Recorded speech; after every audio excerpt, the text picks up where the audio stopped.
Thank you so much for being here today for Talking Travel with Wendy. I am with Isabelle Lesschaeve, and she is with Winetasting Demystified. I'm so excited to have her. I've just completed my first Coursera course with wine tasting from UC Davis, and I was connected with her because she has a wonderful wine tasting grid that you can purchase from her website. But we're gonna talk about how your childhood and how your journey. So please introduce yourself.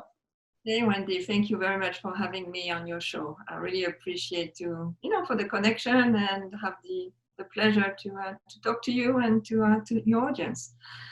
Well, I'm, like my accent says, I'm from France and I cannot hide it. And I've been living in North America for the last 20 some years. So I'm somehow, acclimatized, I think that's the word. But I love it. And, wine is part of my, maybe DNA, I don't know, it's part of my culture. And really had a lot of chance to visit wineries, to work in the wine field and to educate people. So that has been my life and I really enjoyed it.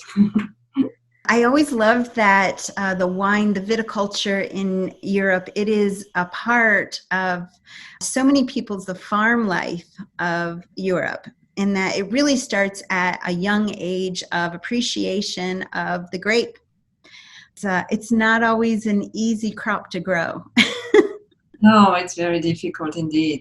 I think many people in the new regions thought that, growing grapes is very romantic and then they try and they realize, well, it costs a lot of money, a lot of capital investment, and you need to wait a few years before seeing the results of your efforts. So yeah, it's very difficult to be a grape grower, to be a winemaker, but it's for our enjoyment. So, now, where did you grow up? I grew up in Reims, in Champagne. My parents were originally from the north of France, but I grew up in this part of the world and stayed there for, until it was my time to go to college. And I went to Dijon in Burgundy.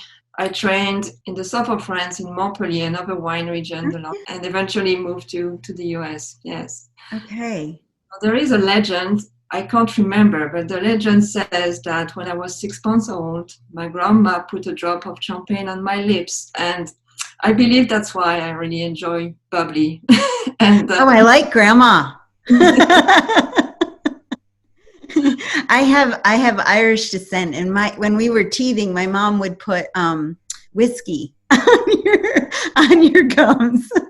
But I don't like whiskey. I like wine. I absolutely love Dijon. I've been there several times. So you were there as a college student. Yes, to start with, and ended up finding a job at a research institute in Dijon, studying flavors of food and beverages. And that's how I rediscovered my field of interest, which is called sensory evaluation, the evaluation of food and beverages through our senses. So using sense of smell, taste, touch, of course, sight, and also hearing. When you eat some chips, you can hear, Yeah, no, for sure. One of my favorite areas to visit is Champagne-Ardenne. And that area, I really like the wines from that area as well. I think it might be because I am a farm girl and I like the honesty of the wine that I tasted there. I felt like when the wine was paired with the food, you could really tell the hard work that went into that glass of wine. And it was just slightly different from some of the other areas, the Provence and even up north where I'd visited, just the wine flavors. Of course, they're all so dynamic and so different all over the country. You really shouldn't compare. Let's talk about some of your travels as well, probably the globe. Is that right? Pretty much, yes. One of the chances that we have in the wine industry. So, after my studies, I started to work for wineries, became consultant, and as a consultant to, guide people on how to use, sensory evaluation to guide, quality control, new wine development for their consumers. I had the chance to travel to South Africa, Chile, and I have to say my favorite region is South Africa. I've been there six times, and Wow. wonderful. I mean, wonderful people, great wines, very affordable. Where specifically in South Africa were you able to visit? The region is called Stellenbosch, so it's in the Cape Town. Oh, okay. Yeah. And are they mostly white wines?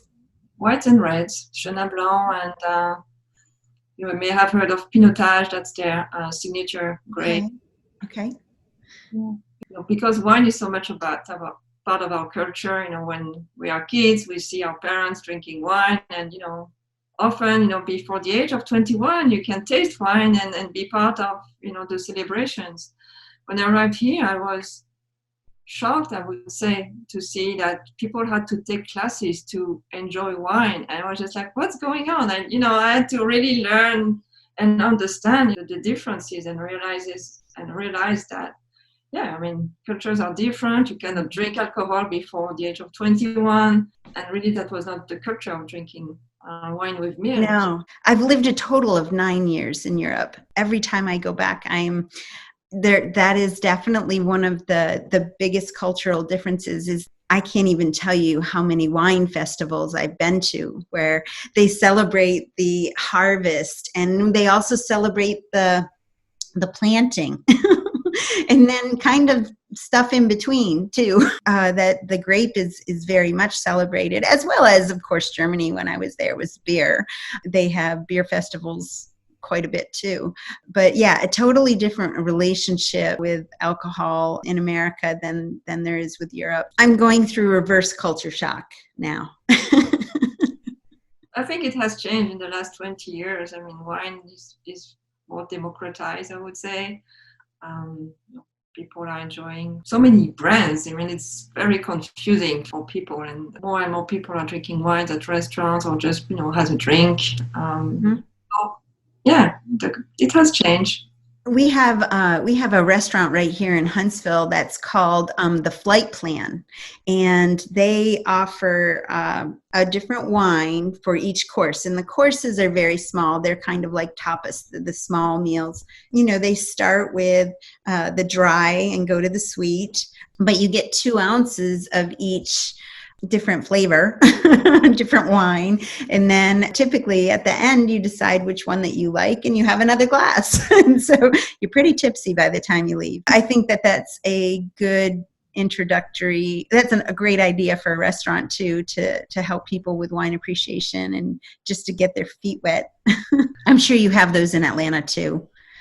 Yeah, I mean, pretty sure. I've done that, yeah, in several places in Atlanta, and for a reason I don't remember where.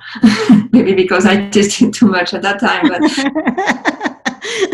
now, have you also noticed that I feel like the wine culture, too, the viticulture in America, there's a youth movement. Young people are getting really involved, either whether deciding to be a wine grower or get into the viticulture field. I think the best example is to look at the enrollment in the viticulture and enology classes at UC Davis or elsewhere. Very popular. And part of my career, I was at Brock University in Canada, leading their cool climate enology and viticulture. The kids are passionate to enter the field. The wine class, for the undergraduates, usually it's very popular because people think they just would drink wine and get credits for that. But yes, get sauced. People are changing career. I mean, people are in their mid-career and decide to go back to studies and go into the wine industry. Yeah. So very popular. Yeah. So tell me a little bit about your website and what you have available from your website. So as I said, when I arrived in North America, the culture shock and seeing people had to go through a lot of classes to start enjoying wine, I felt that it was complicated things. And really my website is about demystifying wine tasting and make it more approachable and less snobbish, in a sense. You don't need to be a sommelier to really enjoy wine. And if you're into wine and you want to grow your knowledge and understand the difference between the regions and the varieties, well, you need to have a framework, and a simple framework to learn to identify the wine aromas, memorize them, take notes, etc. And that's really what I try to teach my audience through the website, Wine Tasting Demystified. The more I do that, the feedback I have, I'm thinking of developing an online course. I always taught wine tasting, in a classroom with people. I'm just wondering how I will adapt that in an online format. But these days, this is what happens, and Yeah. people need to, change up sceneries and have something enjoyable to do at home. So it's coming. I'm working on it, and I be available in January. So people can have an audience through my newsletter. I share what I learned about wine aromas and tastings. I'm following the most recent research and share the few tips and insights that can help people become better wine tasters without having to learn the language. Well, I like it because My little winery store, liquor store, he's very happy that I've been taking the class. I've been helping with his COVID sales. So it was a very hard final. I didn't expect it to be as hard as it was, but it was a college class. So there you go. I did learn an awful lot, and I do hope that when I return to Europe, I'll be able to appreciate a little bit more. And I look forward to your class as well. So it helped me realize I still want to learn more. There's still more to learn. So how it starts, and then you can learn by yourself or just by talking to winemakers or the grape growers. You learn an awful lot. Right. And I had no idea about the noble rot. I've been to probably over a dozen wine tours, and I've heard the vintners say this, that especially when we were in the German Moselle region, and I didn't understand what they were talking about. I just thought, why would anyone want rot on their grapes? But now I know what that means, and you'll have to take her class if you want to know what that means. Okay, so you also have other resources on your website, though. You have the wine tasting grids that people can kind of get their feet wet before the class. We have the Wine Aroma Wheel that Dr. Anne Noble from UC Davis created in the 1980s. Really, her goal was to help people articulate their perception. And this tool it's a great tool when you start wine tasting, just to help you figure out, is it more fruity or, floral, or it's more smoky or spicy. And then it helps you through the framework, is it more fruity, citrus, or more berry? And then it suggests some aromas. It's not exhaustive, but just to help you through with the vocabulary. It really helped. With the vocabularies, and also helping me define one of the wines I tasted at the end was a Riesling, and petrol was one of the scents. But had I not been suggested that, I probably wouldn't have thought that that's what I was smelling. Yeah. So that your audience know, we don't put petrol in Riesling. No, right.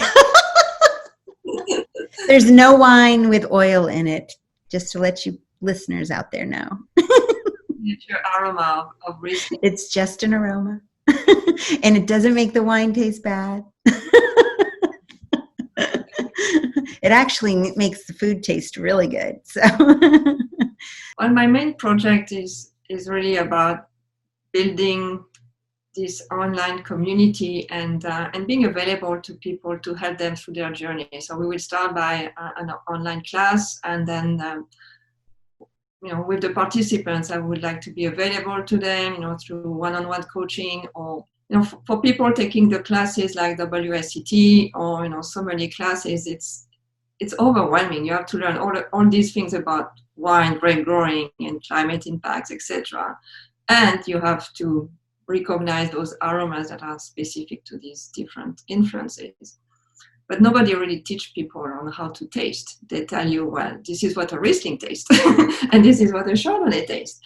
I really want people to, to feel empowered to trust their senses and help them really analyze what they perceive, put some, label on them, and learn through their experience. And it's not that complicated. You just need to be guided along the way. And I really want to do that. I think that's my mission, to demystify what in that. Excellent. So people can find you on social media, on Facebook, Instagram. Yeah, so we have a private community group on Facebook, at Winetasting Demystified. If you want to please join us. Feel free to contact me and follow me, and be in touch. Oh, thank you very much for the opportunity, Wendy. I think it's wine tasting, wine, and travel is just very complementary, because when you travel somewhere, the hospitality of people is usually tremendous, and it ends around the table.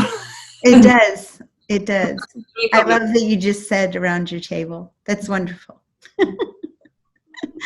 Well, thank you so much for being with me today and being a part of Talking Travel with Wendy. And I look forward to catching up in the future after your class comes out and reconnecting.